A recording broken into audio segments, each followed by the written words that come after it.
really important for a dinner party. You've got to be at the party, and that's where we are. I'm Patrick. I'm the Woodshop Cowboy. I'm wearing my Shiny Ribs shirt and my cowboy hat to remind me of Texas. So I'm talking about barbecue.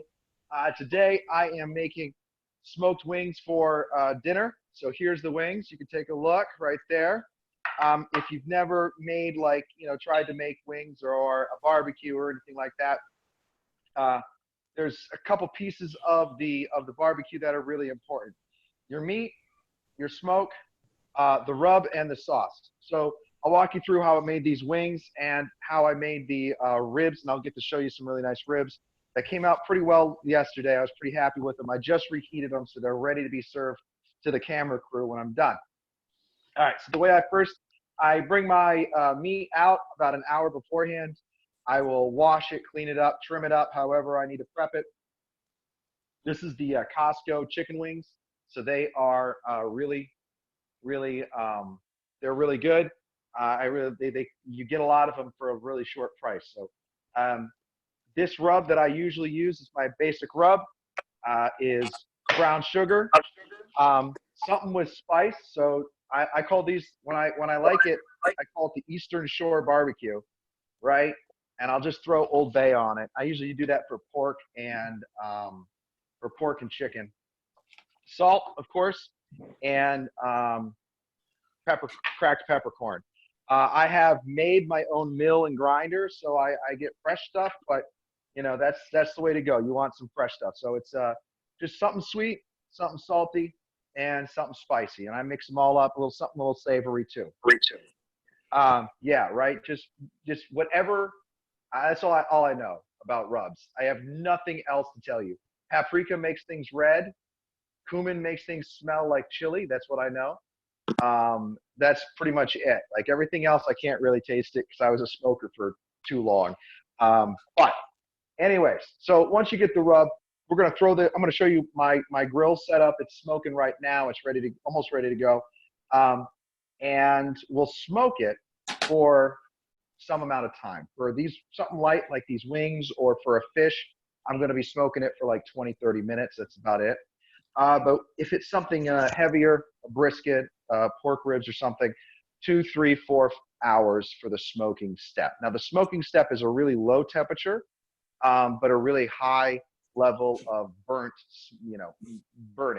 the smoke itself.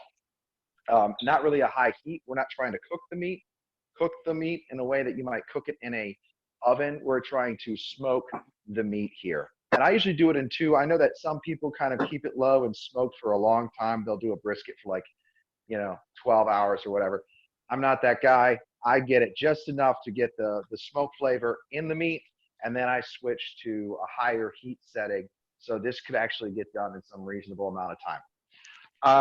Then at the end, I slap some sauce on it. So these are the two that are in my house right now. I have never found a sauce that makes me super excited. I don't make my own, though that could be a different, that's my next step as a barbecue man, is to make my own sauce. I really go with I buy sauces similar to I buy beers. I like the ones that have the neatest label.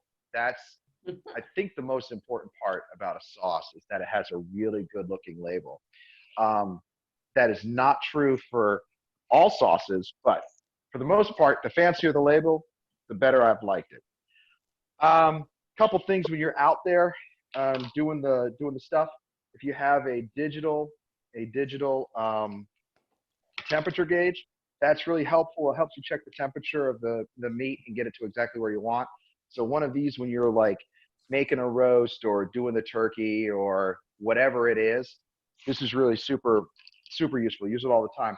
This one's a little bit more useful for what we're going to do. This is the one where you stick it in the meat and then you hang this end outside of the grill and you let it sit there, and then you can just come out and check it whenever you want, and make sure that the meat is the right temperature. You can see if the meat's rising or falling or hitting the plateau. So talking about that, once we put the meat on the grill, you should know this if you have one of those, right? Meat does this thing where it you throw it on the grill and it's absolutely nothing like a 3D printer hot nozzle. It goes, the heat goes like this, the temperature goes like this, and then right, this is when all your friends show up to the party, and then the heat, then the temperature does this, it plateaus, and it doesn't do anything for a little bit, right? And that is the oh crap moment of barbecuing. You don't know if you're going to survive the moment because once you put a brisket on, it's on. You don't know when dinner is going to be. Like it's on when it's done. You can't make it go faster. You can't make it go. You can make it go a lot slower, but you can't make it go any faster without ruining the barbecue. So once you put it on, you're done. Those are your plans for the day, right? So last piece of like really important barbecue equipment, right? This is coffee and a coffee cup. This is to keep you up. So when you start at midnight or you start at 2 a.m. or 9 a.m. and or 9 p.m. and you're going through the night, this is to keep you up. This one's to keep you down. Just balance yourself out, keep an even keel, and just roll, man. When you're done, your barbecue should look something like this. Now I had to reheat this so it's not dripping wet, oozing. Just trying to get it up to temperature so my boys can go. But I wanted to show you something in here. Came out really well. Right here, this little red spot, you've seen that before in bacon or something like that. That's your smoke ring. When you have that kind of red spot around the meat, that's how you know you've got a really good barbecue smoked in your meat. So you'll really see this with the brisket. You'll really see it with the ribs. This cut was St. Louis spare ribs, so you see that they have a lot more meat on them than maybe you've seen. If you go to Chili's, you'll get these. These are the baby back ribs. Almost nothing's on those, right? Nothing there. So those aren't nearly as fun, but they're fun to chew. They're pretty much as big as a snack. And oh, there's much better. There you go. You see the smoke kind of gets all through it, and it just going to taste scrumptious. So,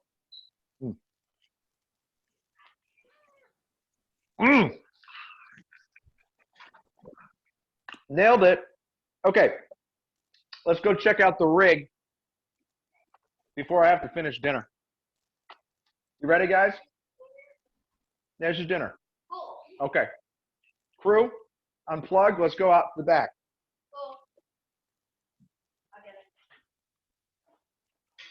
You guys, hey, there we go. Oh, I can see the house now. This is great. This is my table. This is my table that will never be finished. You've probably seen in progress pictures. Jim, it's coming along. It's flat now, and it's got legs that I made myself. Come on.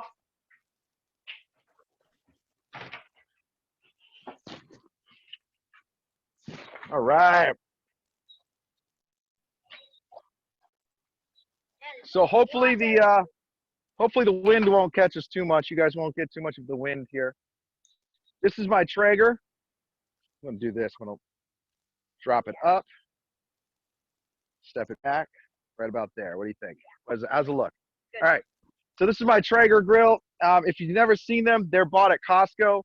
Story behind my Traeger is that when I was a young lad, my wife and I were first married.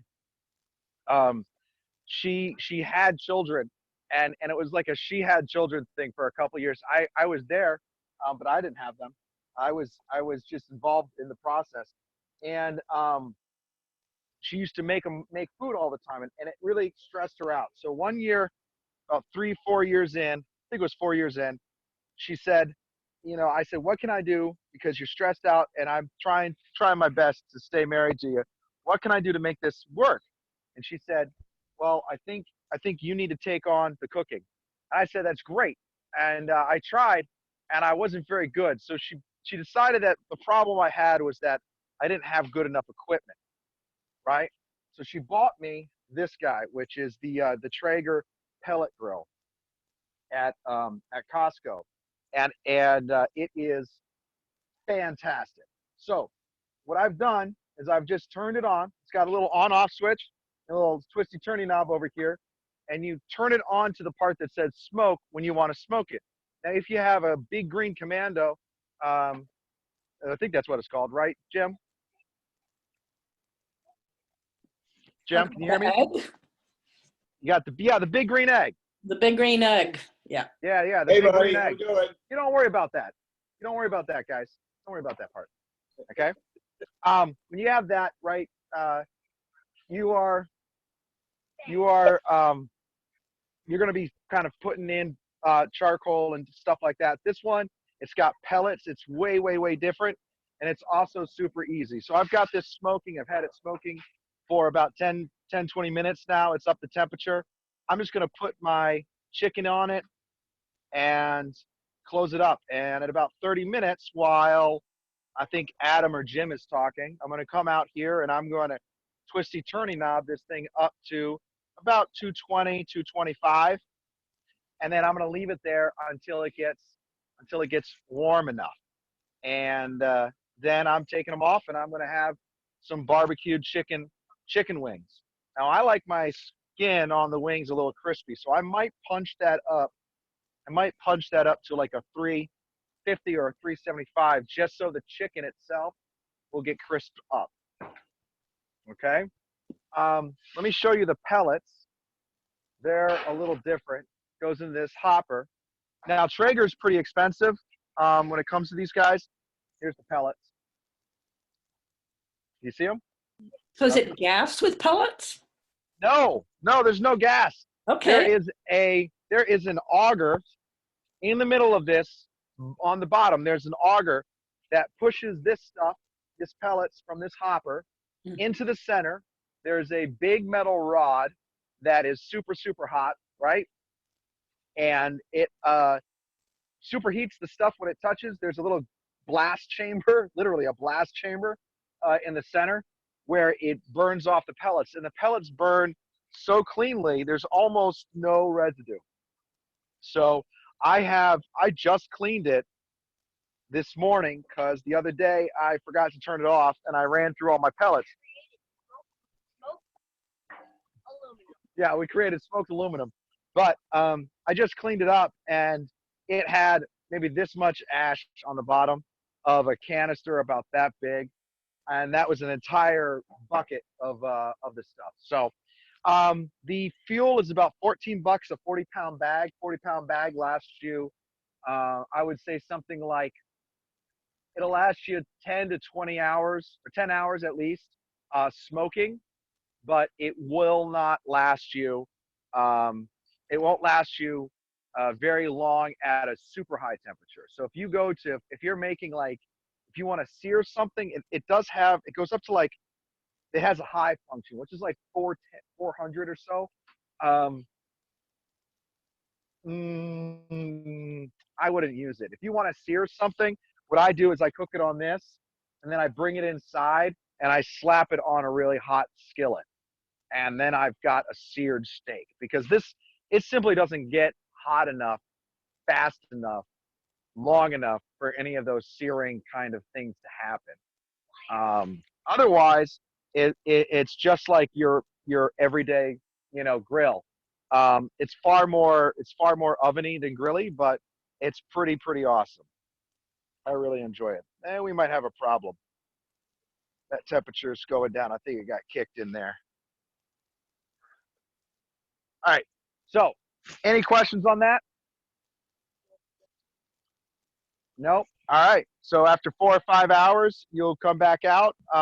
If you're making a brisket, every hour you come in, you put liquid on it, and you put liquid on your brisket, and that's barbecue. You just wait and wait and wait and wait, and eventually it comes out. Any questions? Hi, sorry, it's Karen. Can you make venison soft by smoking it? Probably not. Venison's not soft, not because of the gaminess of the meat. Not really. It's not really the preparation. It's the amount of fat that's inside of it. Right. So marinating it, right? Marinating it because it's pretty fibrous.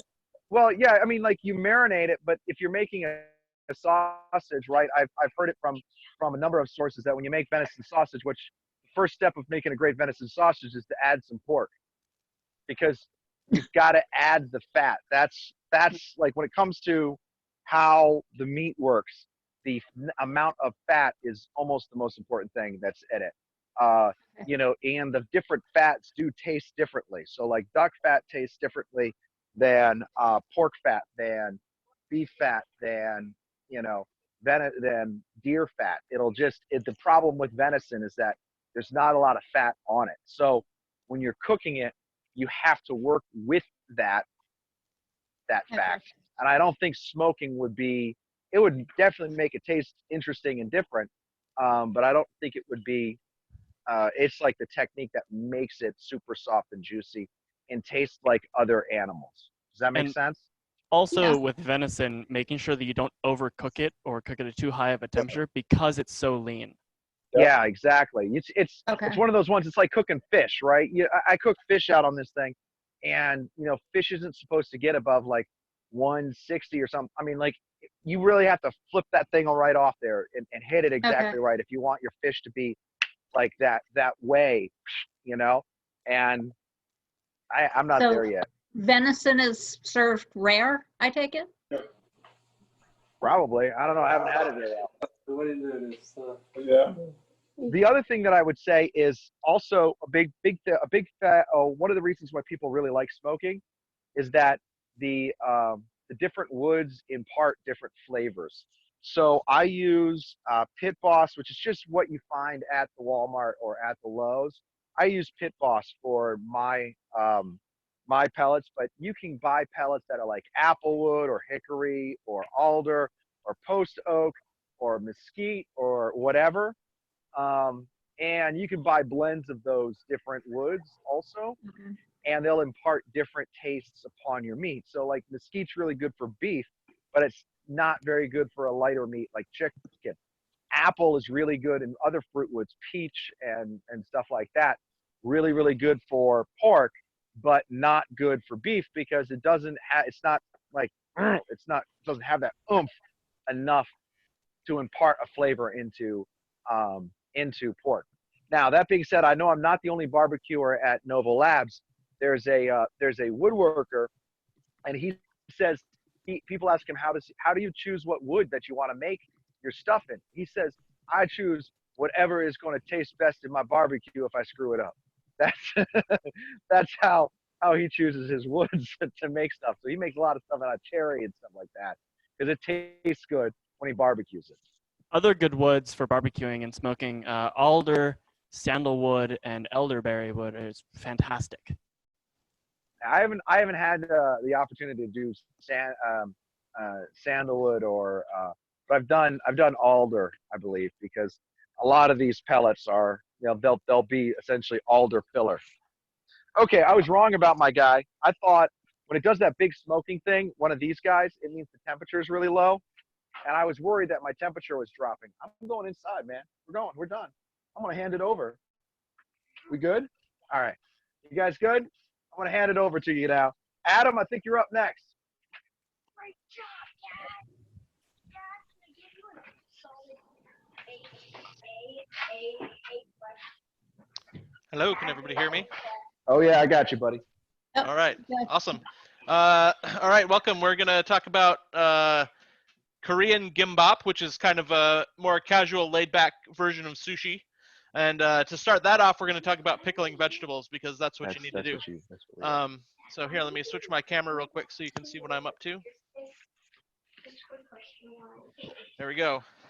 So I was always very intimidated about pickles. For years, I just bought them at the store. And in America, basically that means you're buying cucumbers.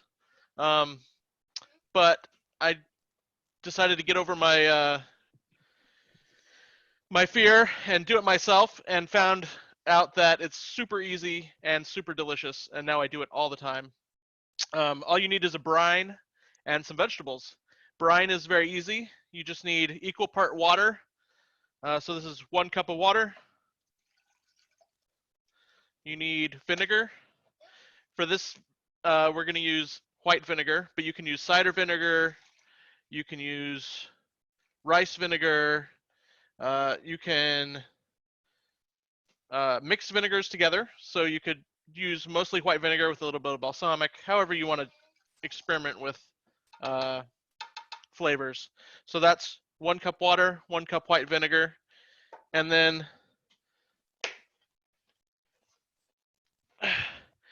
I like my pickles to be sweet, so you can do the sugar to taste. A lot of recipes say to keep it equal parts, so 1 cup water, 1 cup vinegar, 1 cup sugar. I'm only going to put in like a heaping half a cup. You don't have to be too scared of this unless you're planning on drinking the pickle juice. Most of the sugar is going to stay in the brine and not on your hips. It just needs to be pretty concentrated so it can get a little bit into the vegetables. And then you want to add some aromatics. So this is where you can really go wild. Here's some peppercorns, put a few of those in there. You can use mustard seeds. I don't have any mustard seeds, so I'm just going to use a little bit of ground mustard. And then let's see, where did I put my coriander? I'll put in a little coriander. But you can do all sorts of different flavors with this. You don't ever have to measure. Do it to taste. You can add a little bit of red pepper flakes if you want it. One shake like that's not going to make it spicy so that your kids would notice. And then you can even use mixtures. Like I get this no salt organic seasoning from Costco, which I really like a lot. You can put a little dash of that. It's got all sorts of weird things in it. Anyway, so that's all you need to make a brine. Mix it in. Now, if you're going to do a quick pickles that you're going to eat tonight for dinner. Sorry, is everybody else getting that huge noise? You can use this brine right here and throw vegetables in it, and in 20 minutes you'll have pretty good pickles, and you can eat them with dinner tonight. If you want to keep your pickles in the fridge for a little while, what you can do is get this boiling to get everything dissolved, and that's what I'm going to do. I'm going to go put this on the stove real quick, and it can get up to boiling while we worry about the vegetables. Did you put any salt in there? Say what? Did you put any salt in there? Oh, yes. Well, no, I didn't, but you should. Thank you for reminding me. For a one cup water, 1 cup vinegar, 1 cup sugar, which is usually what I use put in about a tablespoon of salt. So I'm going to go add that in real quick.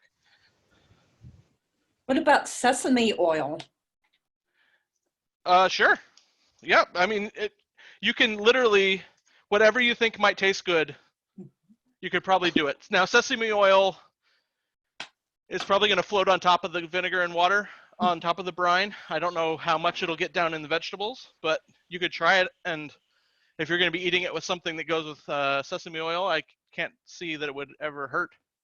I've thrown a lot of different stuff in there. So our brine is on the stove getting up to a boil, and then you can pickle anything. I don't know why American grocers are so fixated with cucumbers. Cucumbers are good. They tend to go soggy before everything else does. I'm going to add some of these red. You can put in any onion in your pickles. I think it's something I never skip. I always put an onion in my pickles.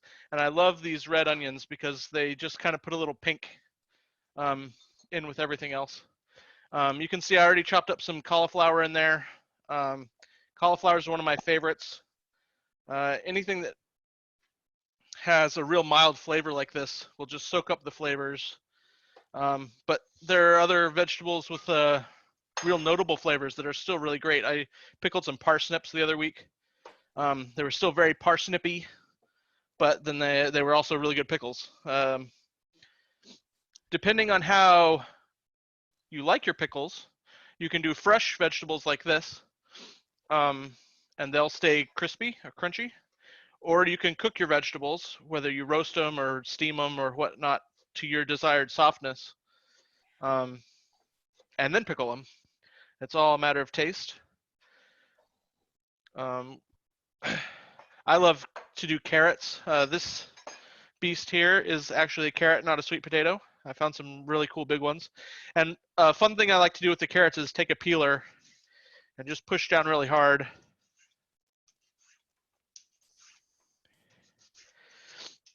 And you just get these carrot ribbons. And those are really fun for pickles.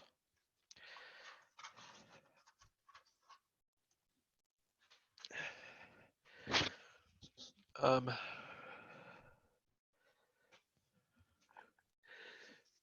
right, so this is a 4-cup container. That's probably about as much as I'll be able to fit in there.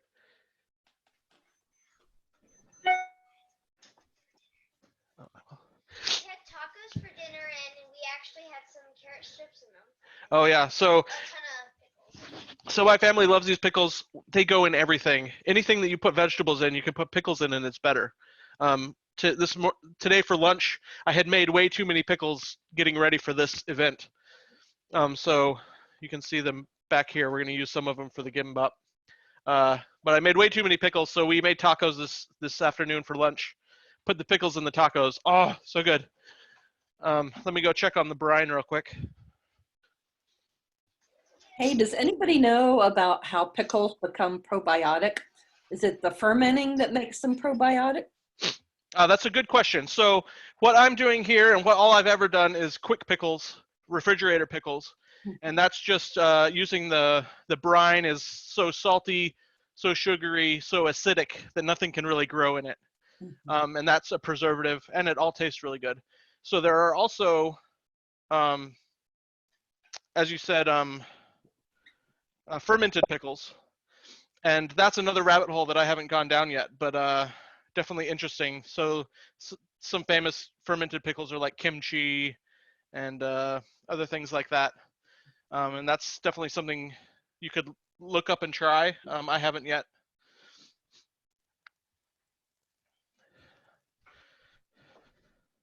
Any other questions? The brine here is just about boiling.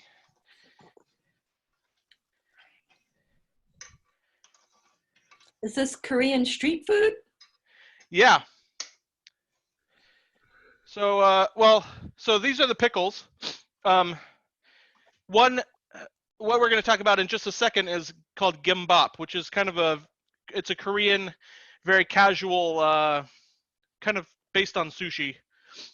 It had, Japanese influences from their occupation of Korea, which was a dark time, but it has evolved. There are people who sell gimbap out of carts on the street, and it's like a little sushi roll, but usually in gimbap the fillings are not raw seafood, so it's a little more accessible if you're nervous about making your own sushi, because in gimbap everything is cooked usually. I mean, you could put whatever you want in it. Here, I think the brine is ready.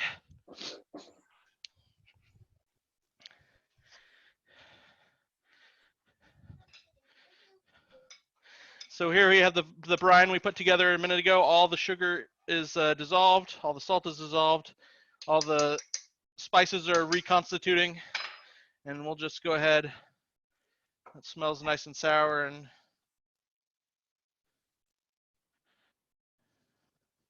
just pour it really slowly because my container is too small. Anyway, you pour in the brine when it's boiling, and that kind of sterilizes the exterior of your vegetables and helps in the preservation. You just push everything down and make sure it's in the brine.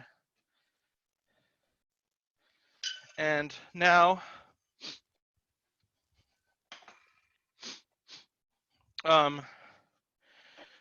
we can go ahead and kind of put a lid on that, and you can just leave this out on the counter as it cools off because it's still pretty hot. I'm going to go put that to the side, and these pickles will be ready once they're cooled down. They're good to eat. They get a little stronger in flavor over 3 or 4 days, but after 20 minutes or an hour at the most, they'll be ready. After 4 or 5 days, they start getting a little softer. but they'll last up to a month in the fridge if you keep them in the fridge. So You roll those up with rice and seaweed? yeah, so we're gonna get to that right now. Okay. Gonna bring over here. This is a pot of rice, sticky rice. That's important. You can't do this with a long grain rice or brown rice, though you can trick it a little bit. So this is what I have, and you can see it's not exactly white. I actually mixed in 2/3 sticky white rice. I think the brand we use is Kahuko Rose, which they have at a lot of different stores. But I also put 1/3 quinoa in there, which adds a little protein, and you can just cook them together right in the rice cooker. Adam? Yeah? Just to clarify one thing, sticky rice at a Thai restaurant Uh-huh. is not the same as sticky rice that you have. You have short rice there, and Thailand has sticky rice. So what you're looking for is something that says either sushi rice or short grain rice. Okay, yeah, that's probably true. Sticky is just the adjective. It is sticky. It sticks together, and that's what you need. So if you can, yeah, definitely look for something that says sushi rice, and you'll be hitting a home run with that.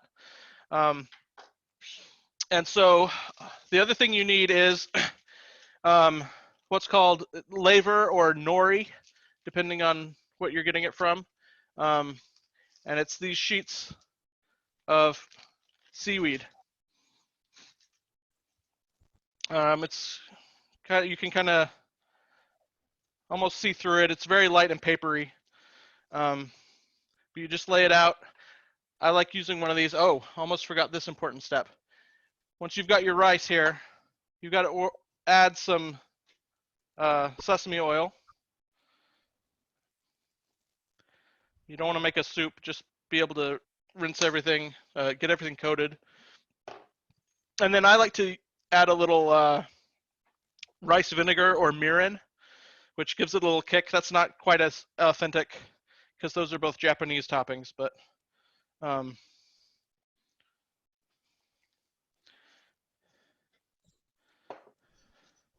you get those and just kind of fold them in.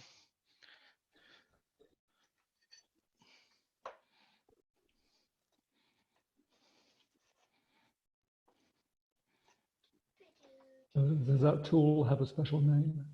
This tool is just Good Cook's red spatula. I don't know. It's made of silicone rubber, which doesn't stick to the rice, and it makes it kind of easy to spread with. But this isn't like this is not like an authentic Korean tool. It's just something I have in my kitchen and have found works well. You can use a spoon. You can use just about anything you want to spread with. If you don't have something that's silicone like that, you Mhm. can use any utensil. If you dip it in water, rice doesn't stick to a utensil that's dipped in water. Okay, But yeah. then most Asian stores sell rice paddles. They're plastic or silicone like that, but just dip any utensil in rice in water and the rice won't stick. Mm-hmm. And so then you just get some rice and kind of just spread it out on this seaweed. And you want to try to get it pretty thin. I found. I mean, you can do whatever you want, but we're gonna try to go for an authentic roll here. But I should also mention that these sheets of seaweed is harder to find unless you go to an Asian store sometimes, an Asian grocery mart. You can find these a lot easier, these seaweed snacks. And this is the same stuff. It's delicious, and I have often just used this and put out the little sheets and made them kind of a bite-sized one at a time. Just spooning in little bits of filling. So when I've made sushi before, I had like a little bamboo mat, and that would help tightly roll it. Is that? Yes. We Yeah, had one of those once, and the kids decided it was a toy, and I haven't seen it in years. So Okay. yeah, those are helpful. What she's talking about, it looks like It looks like a little roll or a little mat made out of bamboo skewers almost that have been sewn together. And it kind of gives you an easy thing. You put the seaweed on top of it, spread out everything, and it helps you kind of roll it up. But I don't have one, and if you don't have one, you can still do it.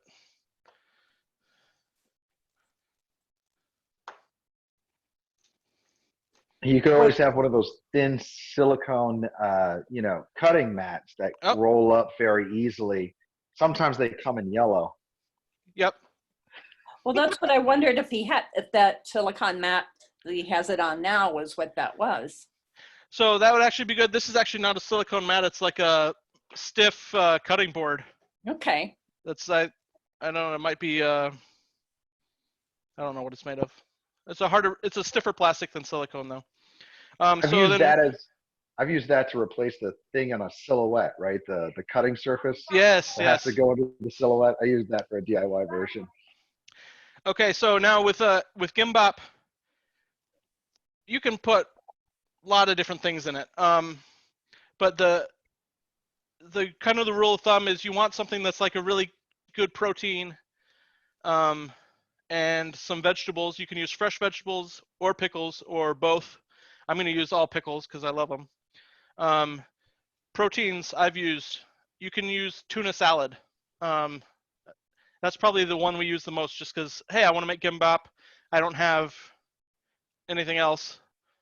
So I just whip up a batch of tuna salad with tuna, mayo, ginger, soy sauce, and maybe a little bit of hot sauce. Today, I'm going to go fancy. I've got some leftover blackened tilapia that we had for dinner the other night. I'm going to make a pseudo chicken salad with that. I mean, tuna salad, but it's tilapia. Are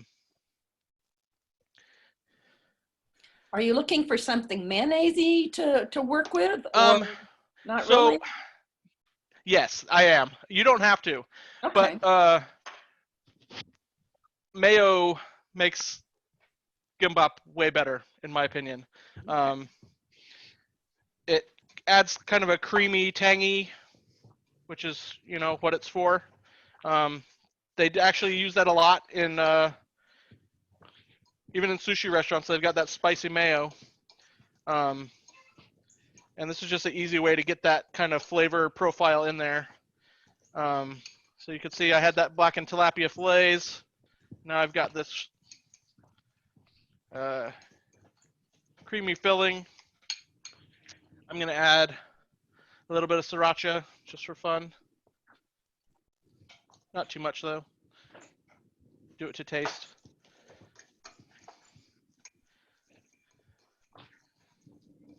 Other things you can use. In fact, what I'm also going to use, and this is a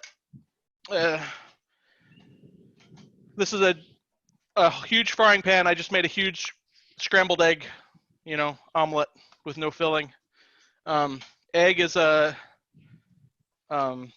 something they use a lot in Korea, and you just cut it up in strips. That's that. You can just use egg as your protein if you want, or you could use tofu. I've used tofu before. I've used lunch meat ham. Lunch meat ham is really good. You can experiment with different things. One of my favorites, popcorn shrimp. Bake some popcorn shrimp and put that in there. It's like if you've ever been to a sushi restaurant and ordered a spider roll with a tempura crab, it's not the same thing, but close. What about crab stick or spam? Yeah, yep. Crab stick and spam. Like Morton's fish sticks. I've used that before. It's delicious. And you just want to lay them out in strips. So I've got the tilapia here, the egg, and then we want to bring in the pickles. Oh, excuse me. Let me set these out where you can see them. So these pickles here are cucumbers and red onions. And I did that with some of this organic no salt seasoning, some garlic. This batch here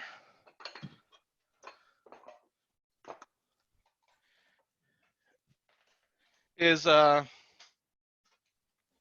red peppers, long strips of celery, and the carrot ribbons. And then this is one that you'd see if you got this in Korea, and this is the pickled daikon radish, which has turmeric in it to make it yellow.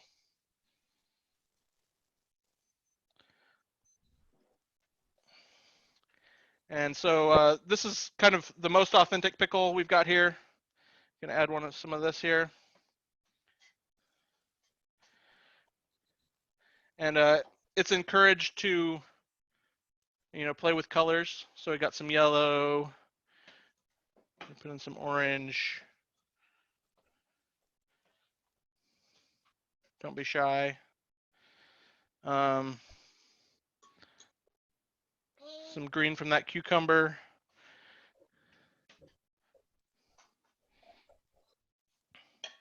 And then once you've got it all laid out, you just kind of, if you've got a mat, that helps, but you can see if you're just kind of gentle with it, you can just do it with the seaweed.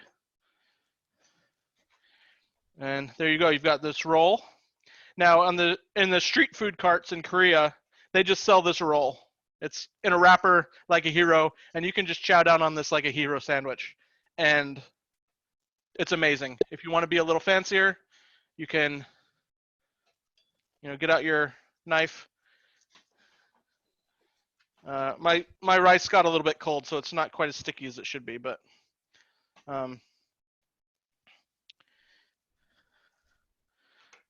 give it a slice, and you can see there, my camera will focus. It's this delicious little piece. And then, as with any delicious Asian food, I love to get a little bit of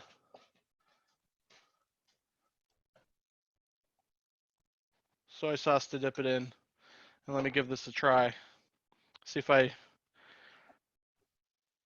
instructed you correctly.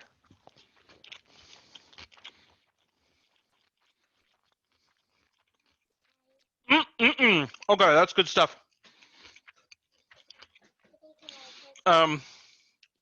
Any questions? That's the basics of it. This is very, very flexible. You can see my kids stealing, or When are you dropping some off at my house, or maybe at Nova Lab? it'll have to be after the plague, I guess.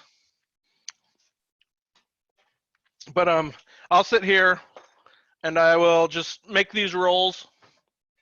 I think that's right. It's delicious. I'll take these rolls and I'll just kind of put them in a dish next to me on the counter, and I'll be making rolls, slicing them, putting them in here, and the whole family will just be gathered around snitching, and I'll never fill this pan, even though I make 100 of them, because they just get eaten. Here you go, kids, go wild. Yay! And it's very flexible. If you don't have seafood, put this stuff in a tortilla. It's amazing. If you don't have tortillas, just put the rice and the ingredients in a bowl and eat it with a spoon. It's a rice bowl. It's delicious. These ingredients all go together any shape you put it in. Any other questions? Did the Koreans make a shirashi like that, where they make the bowl with all those cool things? I'm not sure. Probably. They're creative people. I mean, sriracha is an American,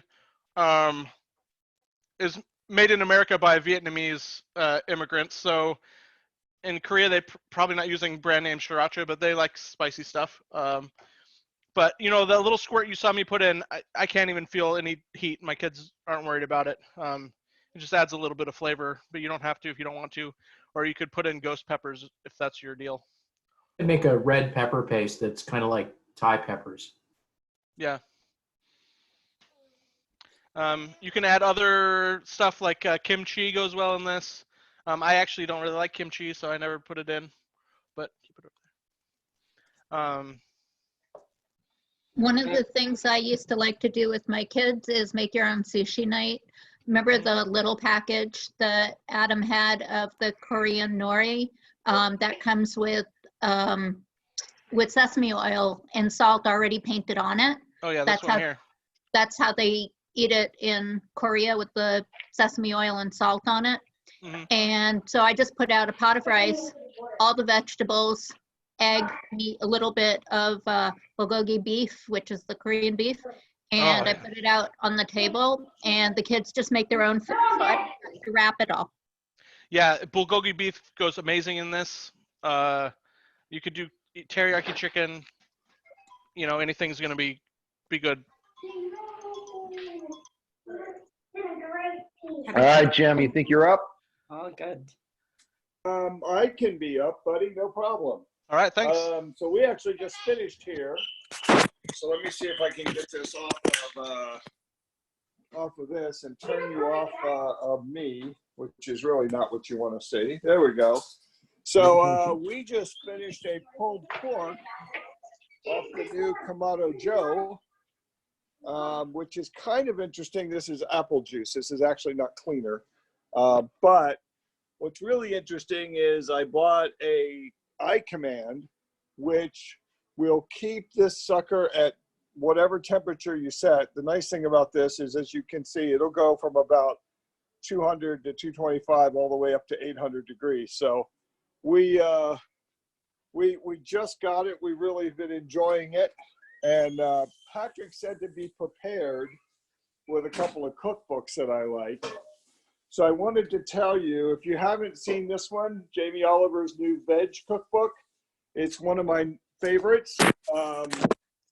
The coolest thing in there, let me turn this back around now, is, or one of the cool things in there is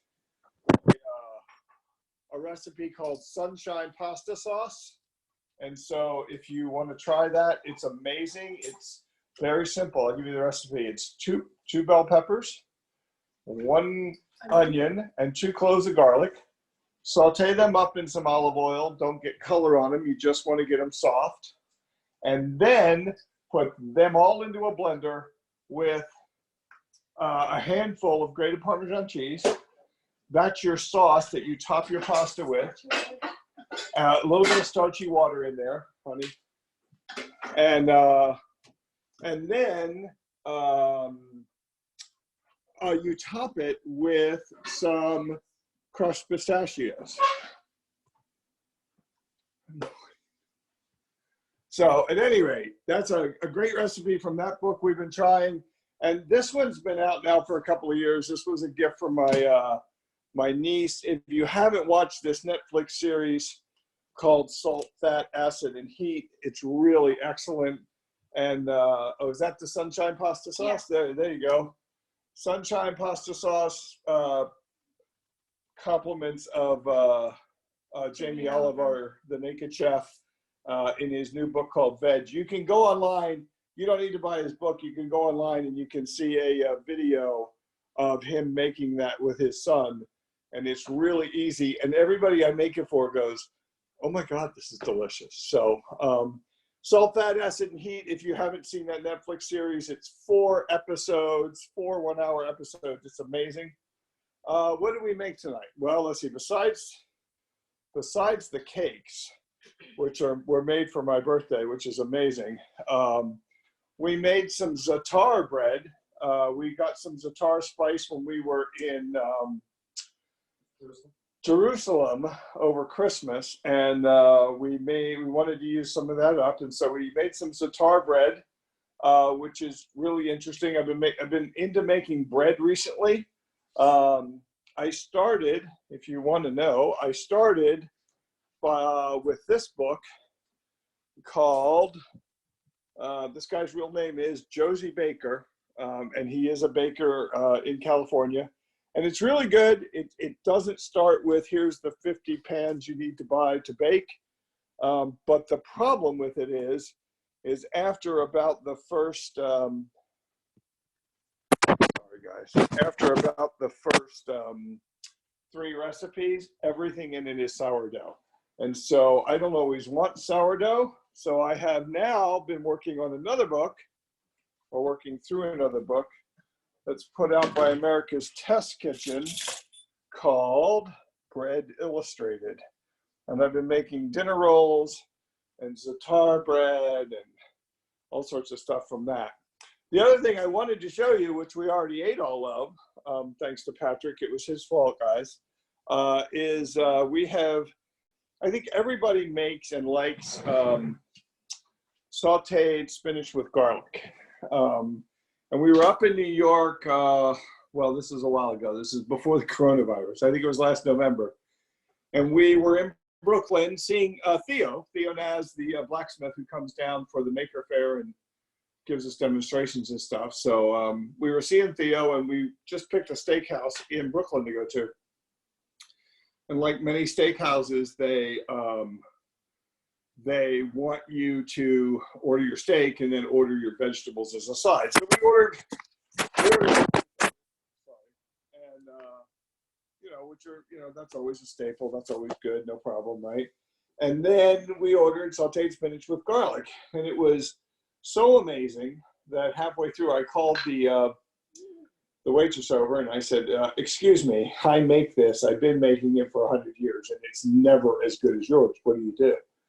And so does anybody know the secret? I'll turn the camera around. If you can text, that would be, let's see, I'll bring up the chat. Does anybody know what they did different? It's very simple. And it's a restaurant trick, and it's one of the reasons restaurant food isn't always the best, healthiest. Actually, it wasn't vinegar with Chopped Cowboy. What it was she looked at me and she goes, yep, just try a nice big lump of butter at the end. There you go, Adam, good job.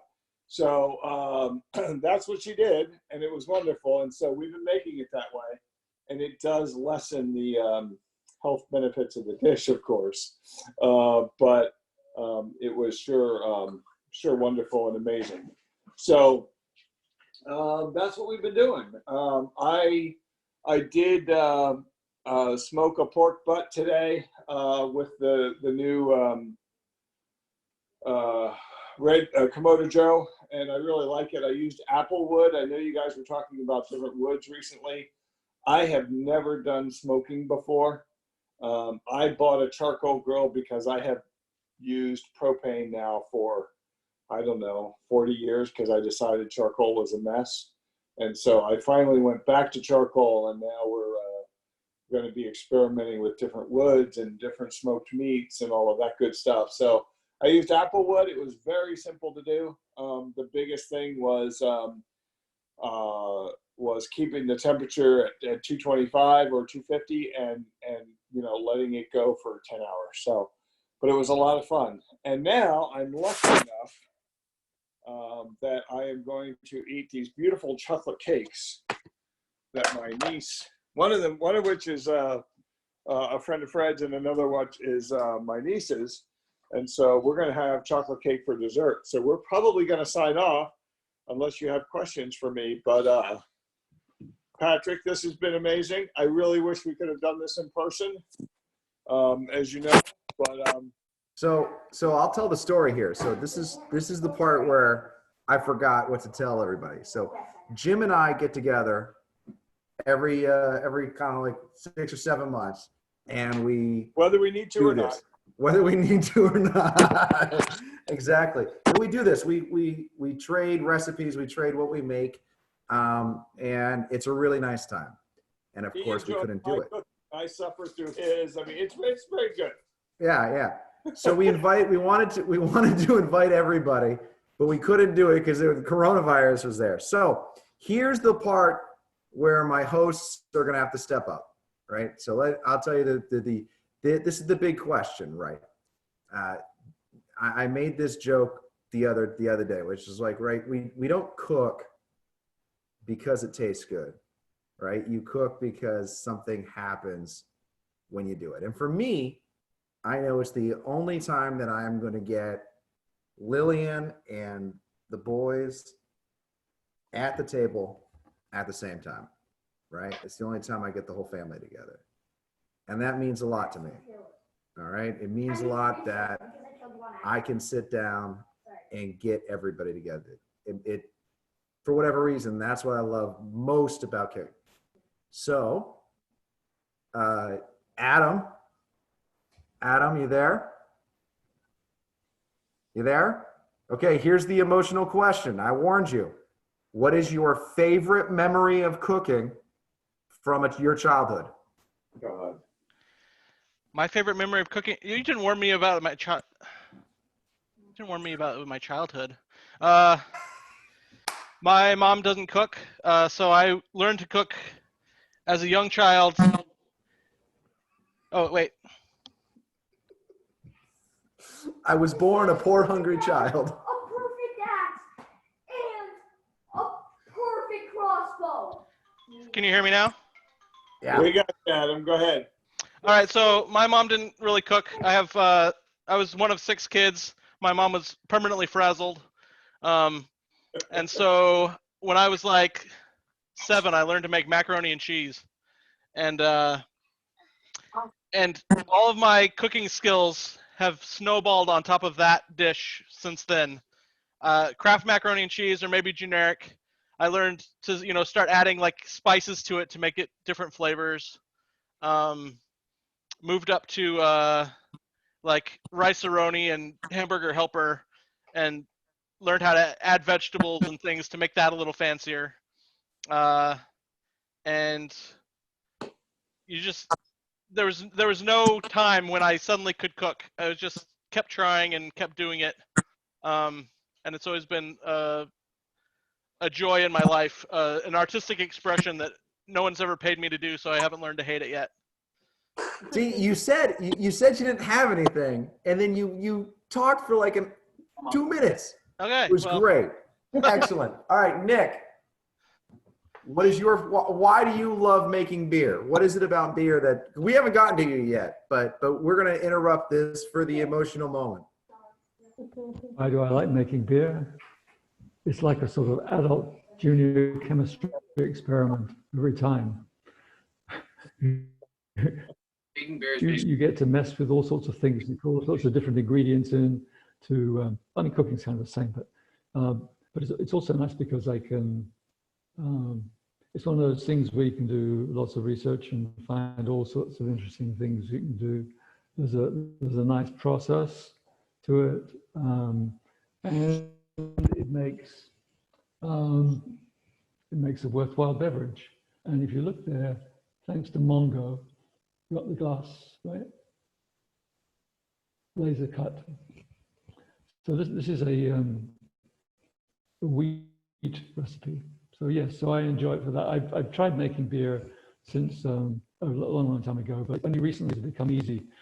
Generally, people make beer the hard way, and I make beer the easy way, and I'll explain when my turn is how easy it is. All right, Gene, you there? Where's the dream? There's my girl. Hey, okay, here's your question. All right. I get a question. You're going to start off with the question, and then from there, it's just going to be downhill. What do you think? So I have my answer prepped. Okay, you answer the question I should have asked you. All right. So my favorite memory. Mother cooked wonderfully. She made all kinds of wonderful dishes. But my dad did not cook, but he made candy. And I am a 4th generation candy maker. And he made fudge every Christmas. And I would always get to test when the fudge had reached softball stage. You take some of the mixture out of the pot, drop it in ice cold water, and if it forms a small ball that holds its shape, you're ready for the next step. So that's my favorite memory of childhood. There you go. I love it. All right. Tell us what you got on deck for us. Okay. So I don't know about you guys, but it's been a week. And actually, Chris is gonna switch. I now have a cameraman, so bear with us 1 second. Hello. I don't know about you guys, but it's Hey, been bud, way to turn 18. yes. So are we the camera going the right way? Yes. Right. Hey, everybody. So it's been a week. I guess I hadn't really thought that this event was on a Friday night rather than Saturday. We've got lots of time. So I've actually got two things going. One is a no-bake peanut butter chocolate cookie. And this is really yummy. Don't have to bake. All you need to do is take a little bit of butter, and I'll post the recipe for this. It's about a 1/4 cup of butter. And we're gonna heat that. Get that going. To which we're gonna add a 1.5 cups of sugar. And we're gonna add a 1/2 cup of milk. And we're gonna add a 1/4 cup of chocolate. And since this is Jim Sweeney's birthday, of course, we're doing chocolate. And I like to use the good stuff, but you can use either Dutch processed or regular unsweetened. Either. Thank you, Jean. You're welcome. I would send it to you, but you know, coronavirus. It's okay. I figured out a way to sanitize my hair clippers, and I'm going to send them over to Patrick. So. Oh, excellent. All right. Well, then I'll send some of this over. Next goes in the peanut butter. And actually, I'm going to go ahead and get a spatula to get all the goodness.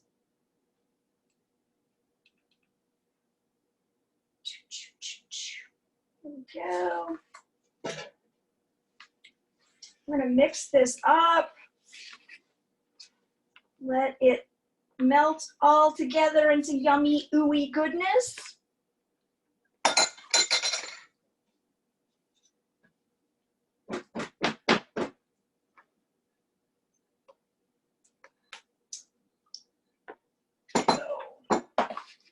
And what I've already pulled together is about 3 cups of oatmeal.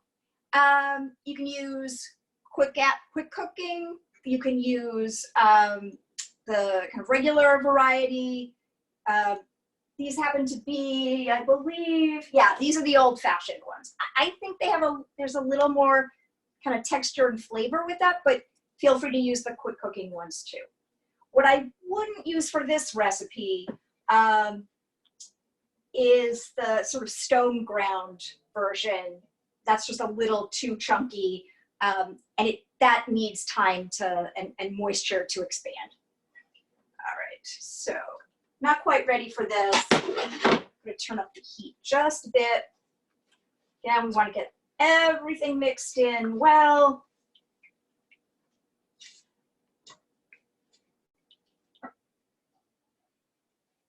And this is something that's simple enough you can do with kids,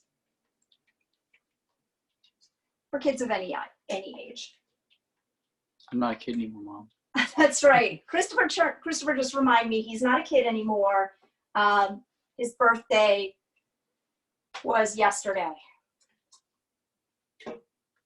All right. Mixing it together.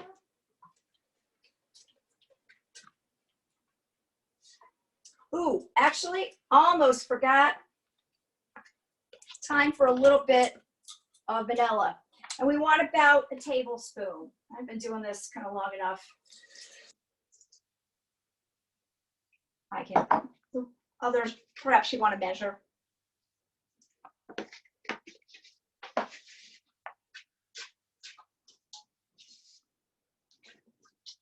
We're going to just stir this a bit. get it nice and together. It takes just maybe 5 minutes.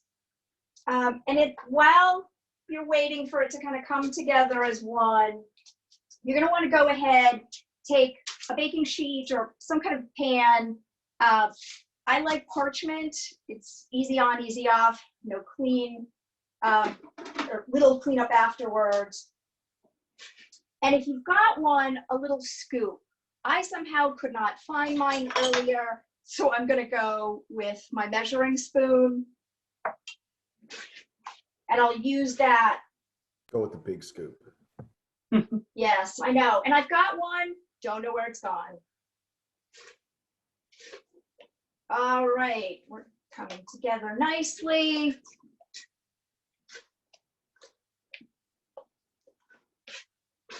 All right. And now I'm going to go ahead and add in the oats. We're going to stir this together.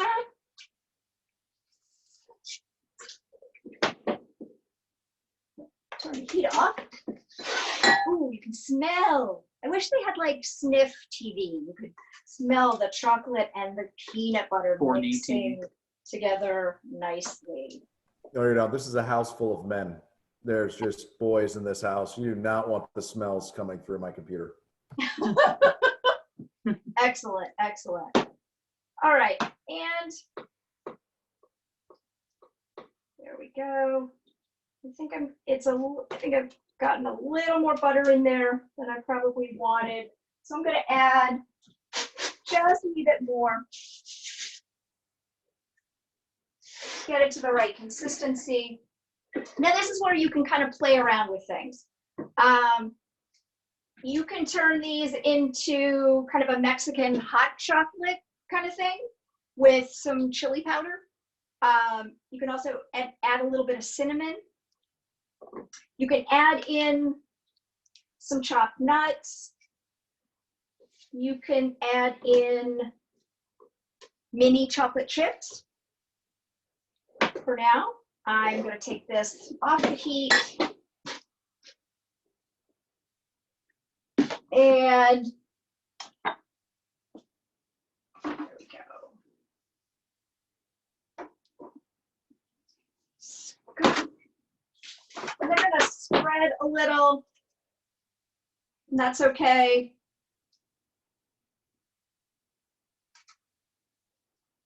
And I'm going to go ahead, do a whole tray of these.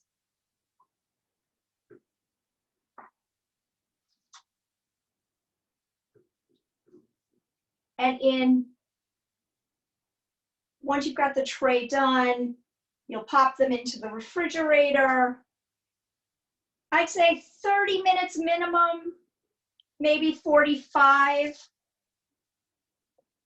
And you'll have really yummy, simple cookies very quickly. All right. Any questions on this one? Those look fantastic. They are pretty yummy. They are give the pretty yummy. camera. Sorry? You should give the camera. Well, I thought I was giving the You are. Okay. I'm sorry. Exchange with my cameraman. All right. So that's the simple, it's been a long week, and that you're even thinking of doing dessert, you know, give yourself, you know, a gold star. This is when you've got a little more time. And I don't know about you, but, and I know, Jim, you mentioned sourdough. I've got sourdough going everywhere. So I've got this nice healthy thing of starter. I've got this big thing of starter. And one of the things about sourdough is that you're discarding, you know, half of it each time you feed it. Well, the reality is you don't have to. Clearly, I didn't. You can use that discard for all kinds of things. So we're going to make a chocolate cake with the discard. And what I've already done is taken, Oops, hold on. Bring my instructions back over here. I've taken a cup of starter and a cup of milk. You can use whole milk. I tend to use 2%. I need to drop a pound or two. And a couple of cups of all-purpose flour. So we've got that. Now what we're going to do is mix together a cup and a half of sugar.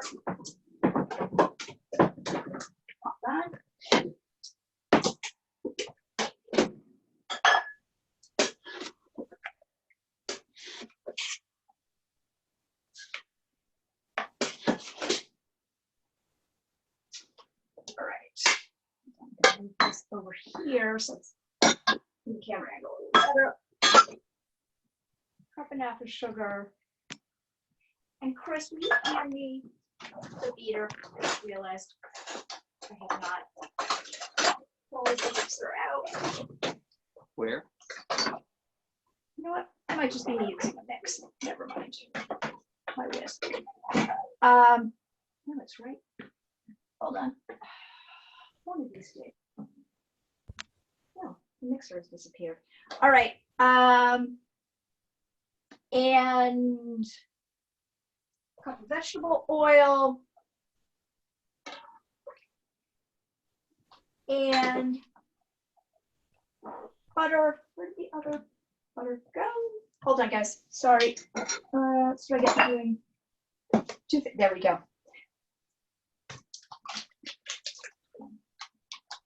And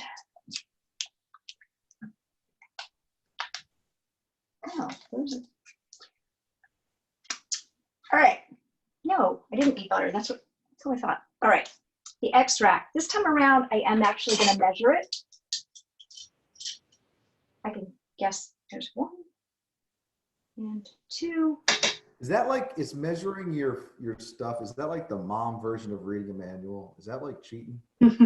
Yeah, at a certain, some things I measure carefully, and I probably should measure a little bit more when baking than cooking, right? Because baking to me is a little bit more science than cooking. Cooking is a little more art. But after a while doing anything, you pick up some tips and you get a sense for, how much a teaspoon of salt is, in the palm of your hand, or, what, a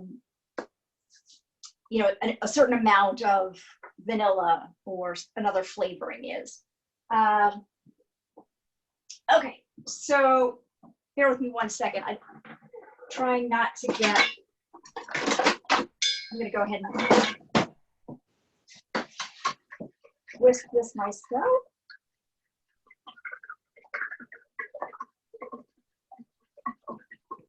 All right, and the next thing that goes in, and this time, so I get a lot of baking recipes from the King Arthur Flour website. I think they've got a lot of very good ones. And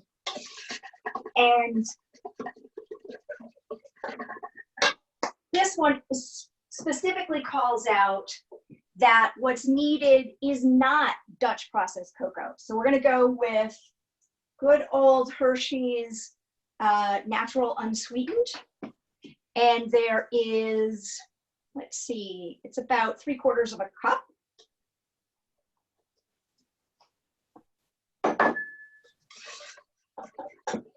Ooh, nice chocolate. All right. That's come together nicely. Now what I did in advance, at least in advance of my refrigerator deciding it was going to leak. Sorry, I joined a tad bit late, but I was trying to assess what the issue was. It turns out the ice maker is the one kind of leaking. All right, before that, I pulled together a cup of sourdough starter, a cup of milk, and 2 cups of flour, and I let that sit for, they want you to let it sit for 2 to 3 hours. I confess it was probably 90 minutes. So what we want to do is now combine combine these two after we add a couple of eggs. So we're gonna crack one, then two.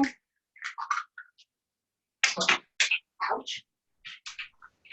All right.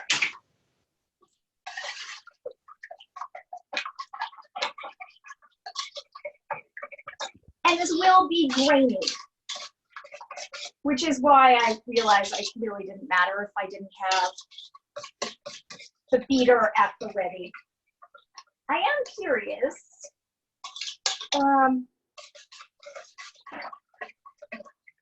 As to what other people's favorite chocolate desserts are. Jim, you are the connoisseur of chocolate. What's your favorite one?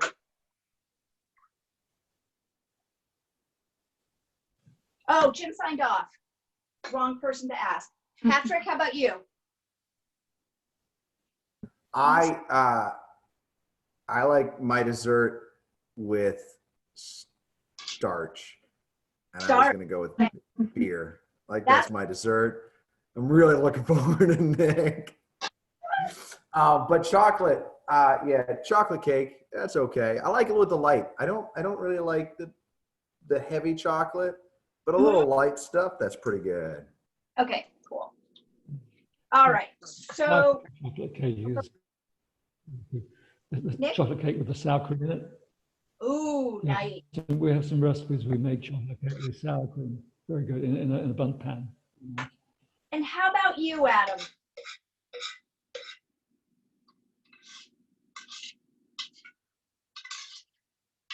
What's your favorite dessert? Adam!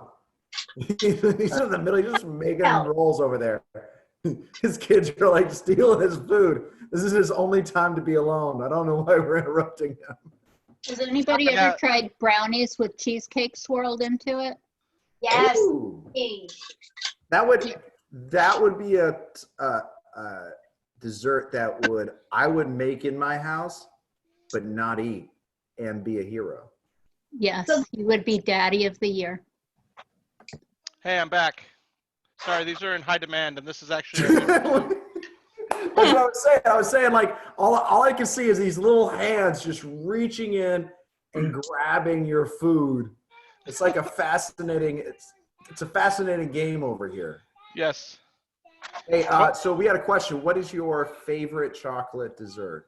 Oh man. All of them, right? Oh man. I mean, whew. I'm not a person that can pick favorites very well. I'm very indecisive, and I would just have to say like a really good chocolate ice cream with like brownie or chocolate cake in it. Ooh, yum. It's a good choice. I was gonna say I like that line about favorites, but I don't think your kids are gonna agree when they're teenagers. Maybe not. All right, so this is a gloppy sort of dough. You know, it first comes across like, you know, feels more like bread batter. You got to kind of get in there, work off a little steam, trying to mix it all well together. And this too is another place where you can add in some things. And I'm actually going to do that with this one because I really like the flavor of Mexican chocolate cake. And so you're going to want to take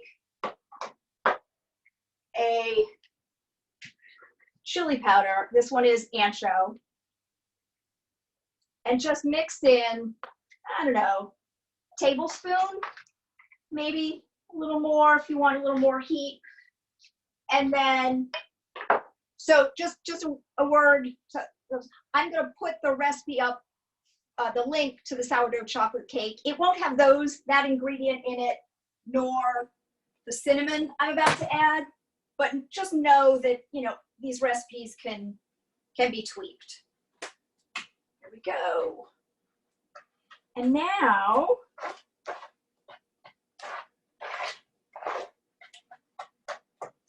I'm gonna pour it in to a prepped dish.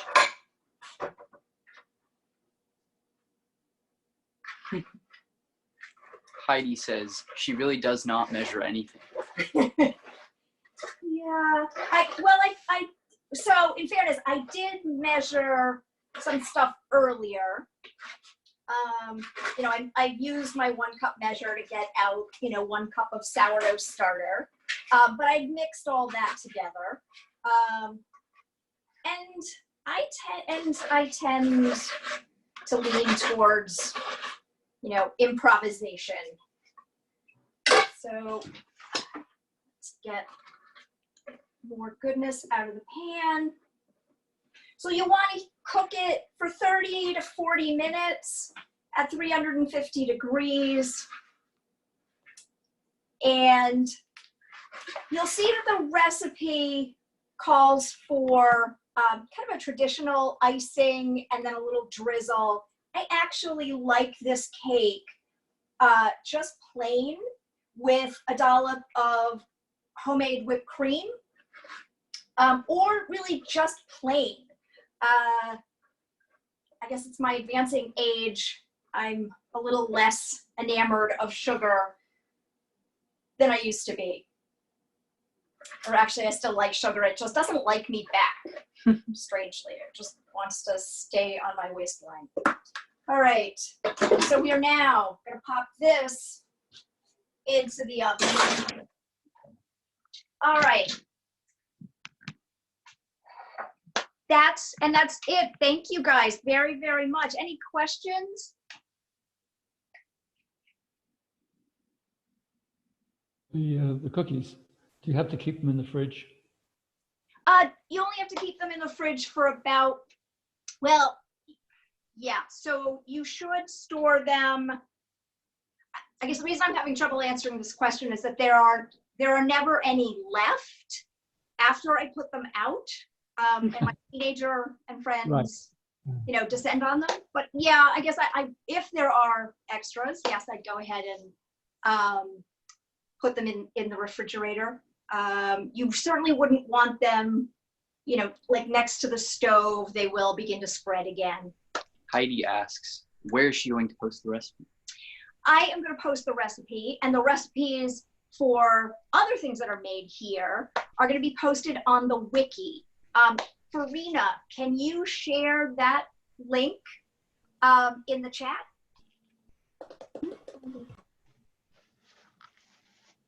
I have a question. Sure. Have you had any luck adapting any of these recipes to almond flour or coconut flour or any other flour that is low in carbohydrates? So that first recipe I did, unless I'm forgetting, but I don't think so, there is no flour in that recipe.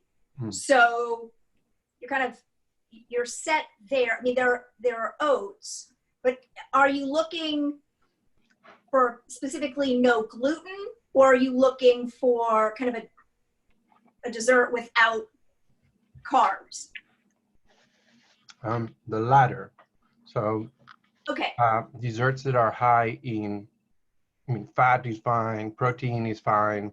It can have some carbs, but flour, or at least wheat flour, or like is mostly carbs. So. Okay.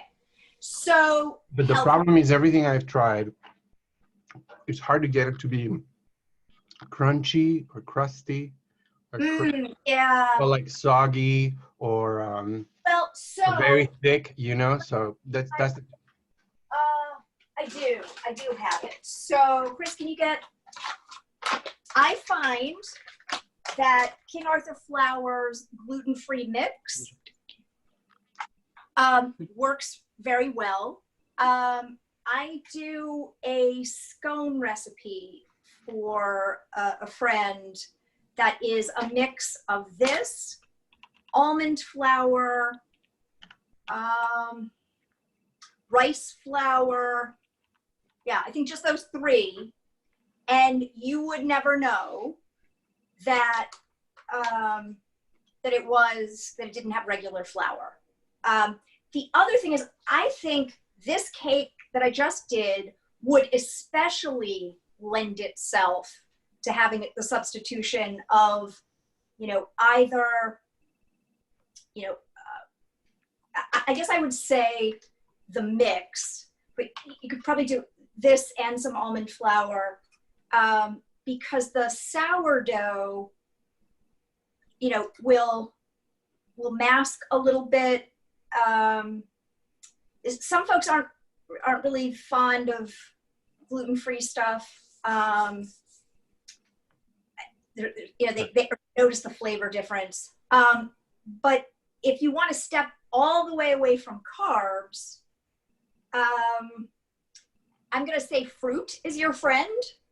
And I would say dip some strawberries in melted chocolate. Now you're still going to get sugar, and sugar is not our friend, but sometimes in tiny doses, it'll help, you'll avoid, the worst cheats, if you will. The other thing is, Christopher, hand me that orange. The other thing that I find a really yummy, simple, healthy dessert, hold on, where is it? Here we go, is to take, I promise I didn't break anything. I just moved some things quickly.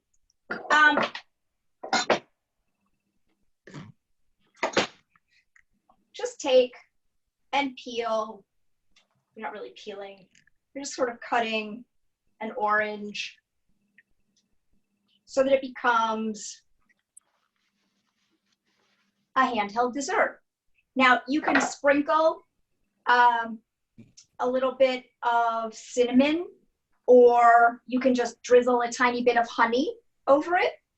A little bit of maybe I wouldn't say brown sugar. You could do a little brown sugar, and then pop them under the broiler real quick.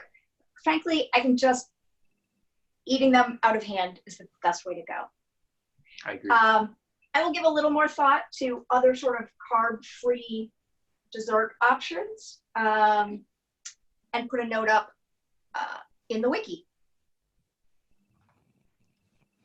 Any other questions?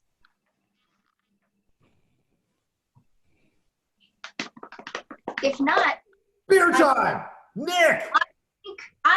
Is everyone thirsty for a beverage? Gosh, I hope so. This is mine. I'm going to jump in. I want to make a plug for this stuff.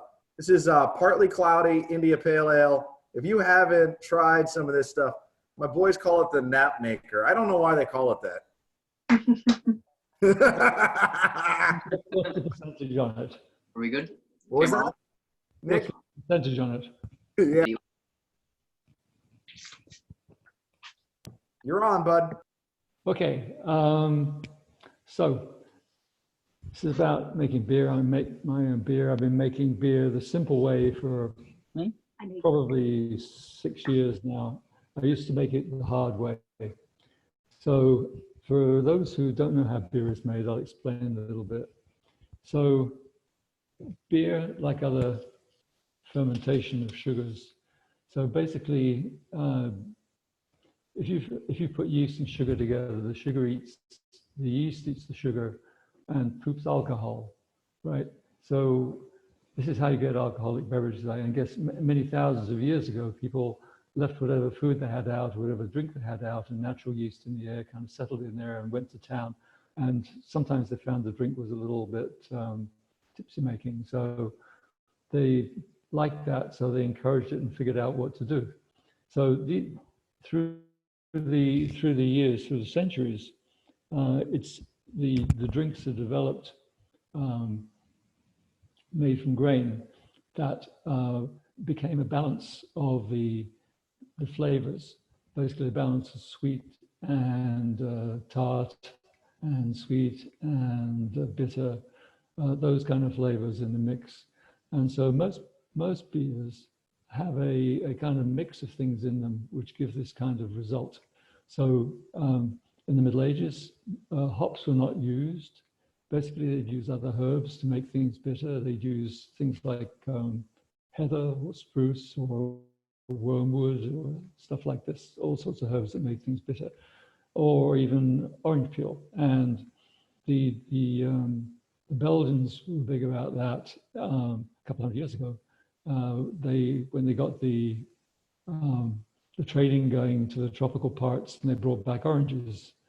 They got bitter oranges. And they used the Seville oranges as well, and those they used the peel of those to add to the bitterness because they didn't have hops really at that time. So that's why the Belgian beer tends to have the bitter orange peel in. So, but now that they use hops mostly. So anyway, so how do they get the sugar? You can get sugar lots of ways, but to get it from grain basically is very starchy. So you can't use that in the normal way. So what you have to do is let the grain germinate. You wet it down and warm it up a little bit, and it starts to sprout. During the sprouting process, the starch gets turned to sugar by enzymes inside the grain.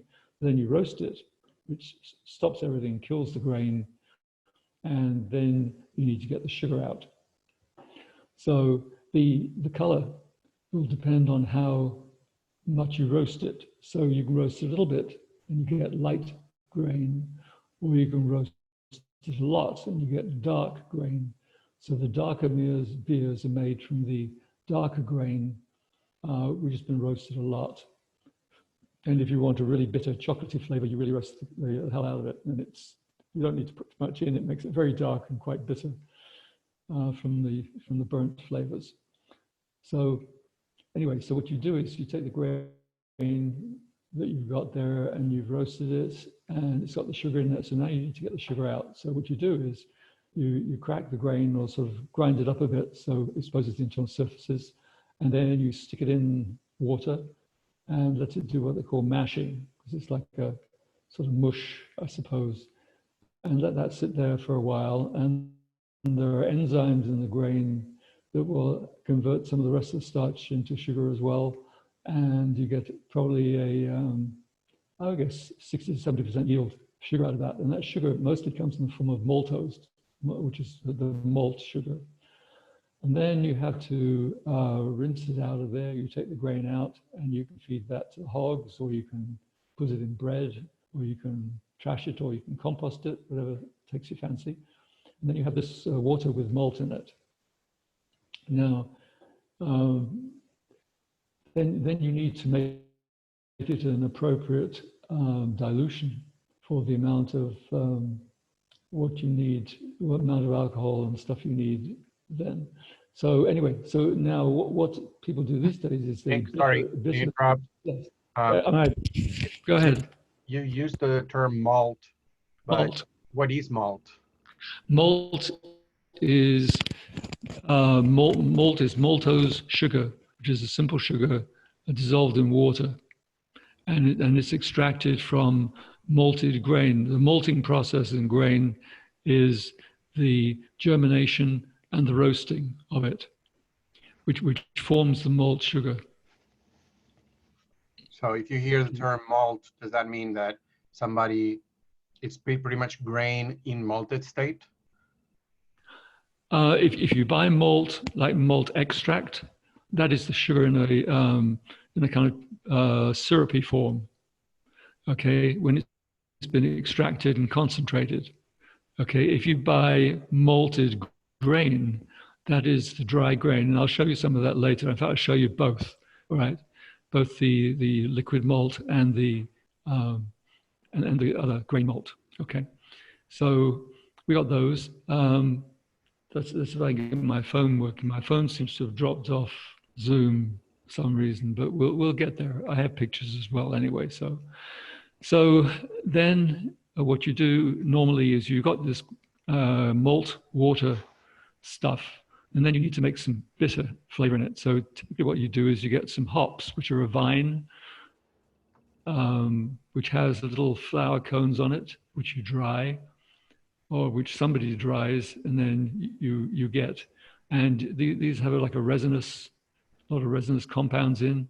And if you put them in water, and you boil them in the water, or boil them in the malt, I should say, the lighter oils evaporate off and just the bittering compounds remain. So generally they'll boil the malt with the hops in for about an hour or an hour and a half to make sure they got all the bitterness they want and get rid of the light compounds. And then you have this hoppy, bittery, malty water. So then when it's cooled down after the boiling to be a reasonable temperature, which for ales is somewhere around 70 degrees, you put yeast in it, and the yeast will sit in there for and eat up all the sugar. Hold on. And, Nick, I got a question yes. for you. Go ahead. When you said 70 degrees, due to your, Yes. could you clarify which 70 degrees you mean? Fahrenheit. Okay. It's like room temperature. All right. Heathen degrees. Yeah, I mean, if you figure what the yeast is doing out in nature, it's sitting around in normal ambient kind of temperatures. It's not sitting there at 70 degrees C anyway, unless it's like down in a crevice in the earth or something, right? And that's not a really good environment for people to go find drinks in. Yeah, 70 degrees Fahrenheit. Now, it depends. There are different kinds of yeasts. Ale yeasts are in the ferment in the 60 to 65 to 70, up to like 90 degrees even, depending what they are. But there is the lager yeast, I'll touch on lager yeast, they ferment much colder, around 50 degrees, 30, 35, 45, 55 degrees. And they like it better down there. So, but the ale yeast will go happily at 70. I mean, I remember when I was at college, we took a trip to Burton-on-Trent, where the Bass breweries were, and they had big vats open to the air, full of froth on the top of this stuff, which was going to be beer. And so they do it that way, but they probably don't do it that way anymore. This was like in the 1960s. They probably closed it up, but open fermentation does happen in various places. It still is a technique, but it's best not to do that in your home because it's very easy to get infections into it, and you don't want an infection in it. An infection is something other than the yeast you put in on purpose, getting in there and starting to eat what's in there in competition, living in there. You don't want molds, you don't want bacteria, unless you do it on purpose, of course. But you don't generally want those things in there taking over and eating it and making nasty flavors, etc. So you run that the yeast in the water, fermenting away, eating the alcohol until it's finished. Basically, it will eat up all it can. And then when it's done, which can take as little as a few days for industrial producers to, in a home brew, you might want to let it go probably 2 to 3 weeks even. So you can be sure the yeast is finished properly. Because in home brewing, some people are very specific and scientific about it, but if you want to have a good result,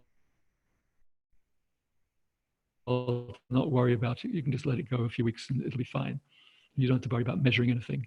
You just bottle it and it works out fine. But yes, so you let it do that and then you bottle it. Now, or you keg it. Now, what you want really most of the time is beer with some kind of carbonation in it. So there's a few ways you can do that. You can do it artificially by using like a carbon dioxide cartridge. You put it in a keg and put a carbon dioxide cartridge in, it'll make it fizz. Or you can there are kegs available. You can do it with nitrogen, compressed nitrogen. It gives you the nitro beer, just like in the pubs, right? The nitro beer makes it all creamy because nitrogen makes much finer bubbles. Or what you could do is say, well, I got this yeast in here, and yeast makes carbon dioxide all by itself if it's got something to eat. So what you do is you put a little bit extra sugar in, not too much, but just a little bit that the yeast can eat and make enough carbon dioxide to make it fizzy in the bottles. If you put too much sugar in, the yeast will quite happily go ahead eating it, making carbon dioxide and probably blow your bottles up. I had one blow about a month and a half ago, and there were bits of glass bottle all over my basement room, and no beer or whatever, just a few splashes of sugar somewhere on the floor. So I'm generally pretty careful about how little sugar I put in. So, and that you can do if you're doing it yourself by either doing dissolving sugar in the whole batch of beer, or you can put the sugar in individual bottles as you put the uncarbonated beer in. It can get a little more complicated if you want to be accurate in how much you carbonate it, because during the fermentation process, some of the carbon dioxide remains dissolved and the amount depends on the temperature. So if you're really a purist, you will measure the temperature and you know how much carbon dioxide is dissolved in, and then you'll add enough sugar just to make the right amount more for the style of beer you want to make. And it can vary. Generally they measure that in atmospheres, and it'll range between probably 1 atmosphere to 3 atmospheres of pressure of carbon dioxide in the beer. So the ones that are very, very fizzy, like some of the European beers, will use up to like 3 atmospheres, whereas the lower ones, like some of the dark ales that are just not very fizzy at all, down around 1 atmosphere. Are you using So the that's term what you do. European? Then go ahead. Are you using the term European the way the British use it to refer to No, the rest of no, Europe? Or does that include? Not British. British generally has low carbonation because they used to store it in barrels, and I don't think they prime that too much. From what I remember, the beer generally, at least when it's all natural, it's not very fizzy. They have to use pumps to get it up out of the barrel from the basement, right? Whereas in more recent times, they use carbon dioxide pressure to push the beer up, and that was a big stink about that by the lovers of real ale. So there's an organization called CAMRA, the Association for Real Ale, and they made big political stinks about the companies who were putting the carbonation in the ale. So this isn't real. You know, you put it in stainless steel containers instead of wood. You sterilize it and pasteurize it. It's not real. It hasn't got live yeast in it. You know, it's horrible. And my brother was a big proponent of real beer, or he still is, but he can't drink it anymore for various reasons. But so if the beer like you would make at home like this is not pasteurized, it has yeast in it. It gives you a little bit of B vitamin every time you drink it. So it's healthy from that point of view. Okay, so we've talked about how it's made. Now I can run through the last batch of beer that I made. I have a set of photographs I can run through and show you what I did. Hold on.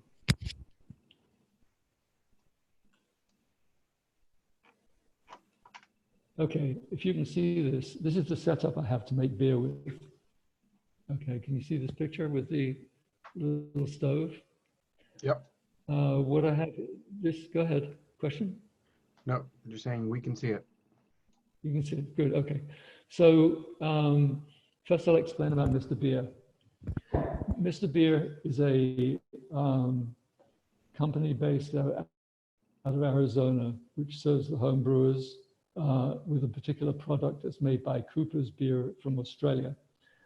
Cooper's, being a big brewery in Australia, also makes the malt, goes through the malting process, so they make a lot of malt extract, which they sell the brewers.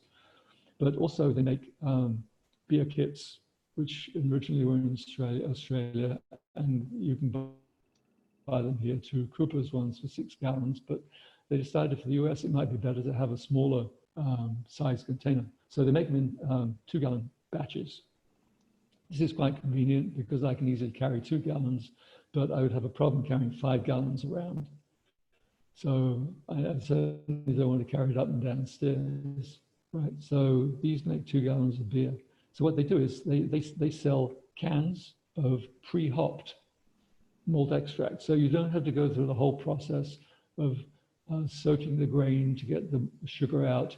You don't have to go through the hour or more of boiling to concentrate it. You don't have to boil it and put the hops in to make it bitter. It already comes like that. And so the process of making beer can be as simple as boil 4 cups of water, pour the hopped extract into it, You have your fermenter, you sanitize it, you put some cold water in there, then you pour your mixture of hop malt extract and water into the container, you top it up to 2 gallons, you throw the yeast in, you let it sit for 2 weeks, and then you bottle it, which is pretty simple, right? But you can also make it more complicated if you want by by using the hopped malt extract that Mr. Beer provides as a basis for recipes of one kind or another. And Mr. Beer highly supports this. Mr. Beer generates lots of recipes which are on their website. And the recipes are for every style of beer you can imagine, including ones with, hot peppers and chocolate in, dark beer, light beer, lagers, anything you want. They make low carb beer. I hear somebody was really interested in low carb stuff. There are recipes for low carb beer. And one of the interesting ways they make that is they use Beano to get rid of the carbs. Yeah, Beano. And they can get low carb beer that way. They also make low gluten beer.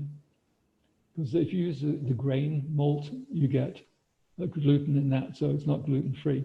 But you can make gluten-free beer by using sorghum syrup. And they also have recipes for that. So anyway, so if you look what I got here, this is, if I wanted to make the simple recipe, I would take this can here, this orangey can, which is called Bewitched Amber Ale. And it comes with a can. It has a little plastic lid, and there's a little square pack of yeast under the lid. So every kit you buy comes with a can of the stuff. It comes with the yeast you need, and it also comes with a packet of cleanser or sanitizer, which is enough to sanitize the keg and to sanitize the bottles that you're going to use for bottling it. So that also makes it very easy. Now, what I've got here, though, is I'm doing a little bit more complicated recipe. I have some added grain here that I'm going to put in it. I'm going to boil the grain, I'm sorry, not boil the grain, soak the grain.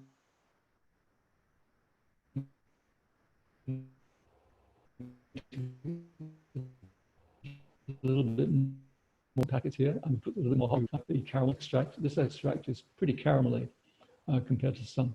And this also is a product of the roasting of the grain. As you know, you make caramel by burning sugar, right? So I mentioned the more you roast the grain, the browner it gets. And so the browner it gets, if you do it just the right amount, you get caramel in the grain. So when you take the sugar out, you get these caramels as well, which gives you a lovely caramelly malty flavor in beer, right? So I have a packet of what they call Booster here. Booster is a corn-derived sugars made to emulate the sugar composition of the malt. So this is a product that both Cooper's and Mr. Beer produce and sell. And you can use this if you want to increase the alcohol content, but you don't want to change the flavor profile, okay? Then you can also add more malt. And this is a packet of dried malt extract. They freeze dry the malt liquid, and it comes out as a powder. And you can add that as well. That makes the beer a little bit more malty, and it adds body, as does the Booster, and will give you more alcohol as well. So the hops, there's a couple of ways you can do hops. The hops you can get in these little packets, which are like half an ounce or an ounce in the packet. And that comes in the form of pellets, which look almost exactly like the pellets, the wood pellets. But they're extremely aromatic, and you can get a large variety of different kinds of hops that have different flavor compositions. They include, they end up as being kind of varying strengths, and the strength is listed on these as the alpha acids. And that is something that you calculate with that number when you want to figure out how much hops you want to put in to boil for how long, for what international bitterness units or IBUs. So if you look on a bottle of beer and it says so many IBUs, those are international business units. And there are online calculators you can use to figure out how to achieve a certain business unit.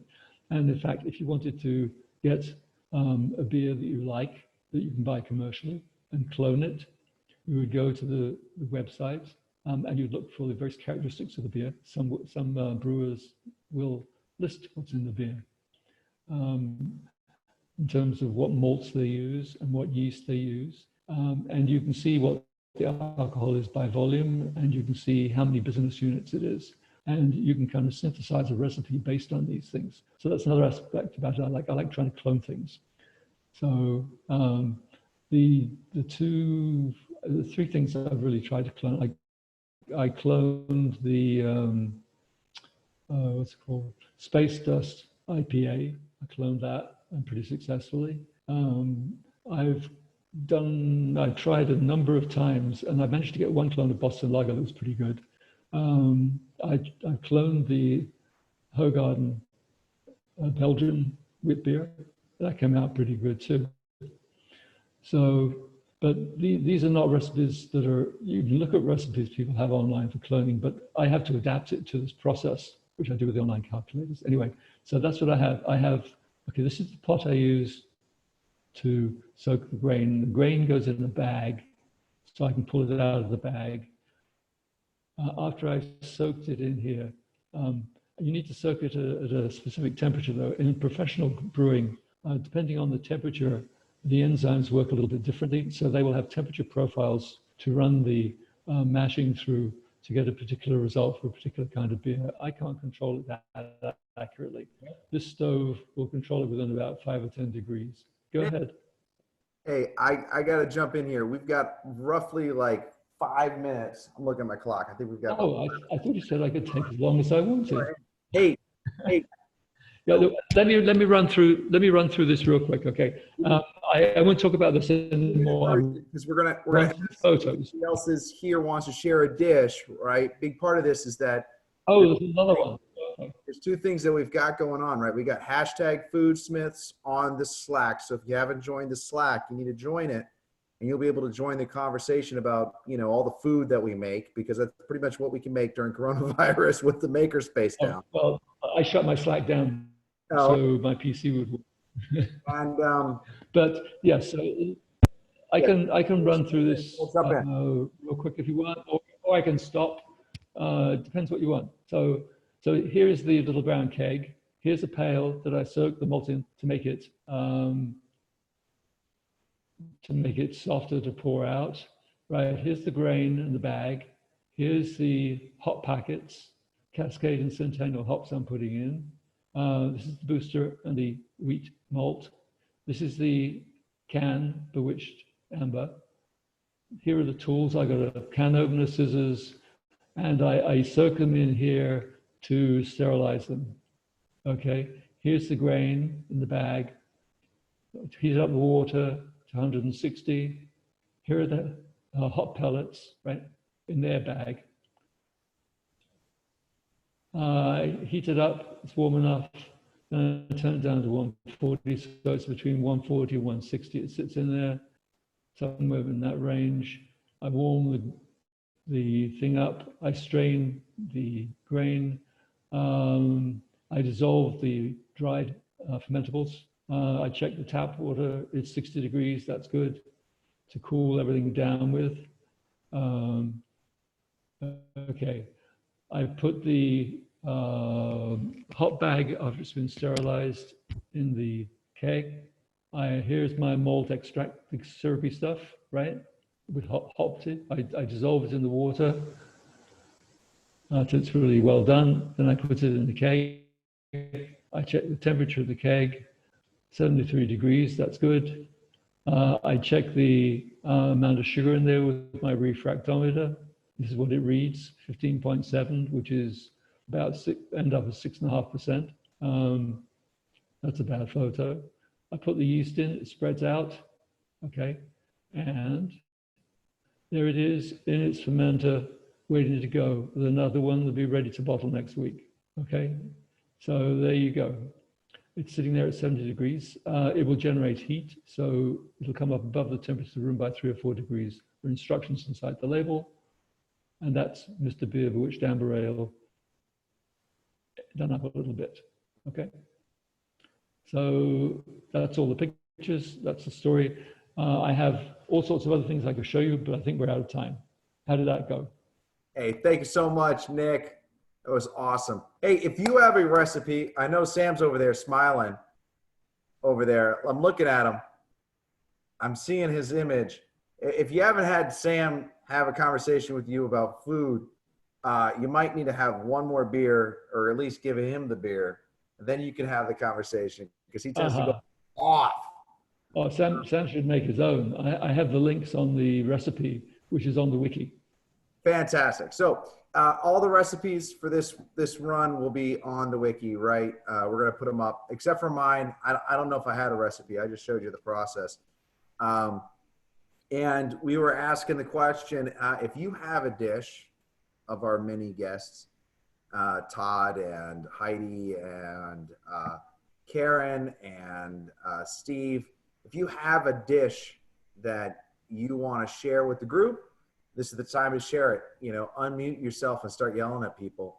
You can also shout out in the Slack or the chat right here.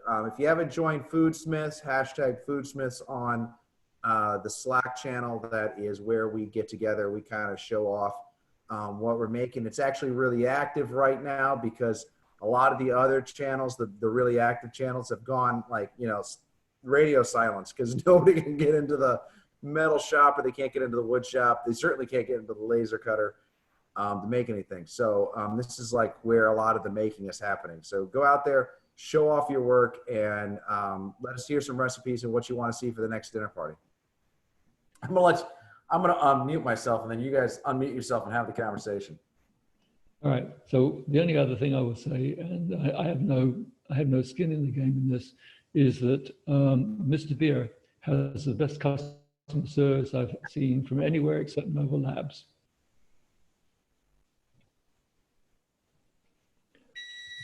Very helpful. And they also have a very helpful Facebook page, good community. Thank you. You're welcome. Good answer.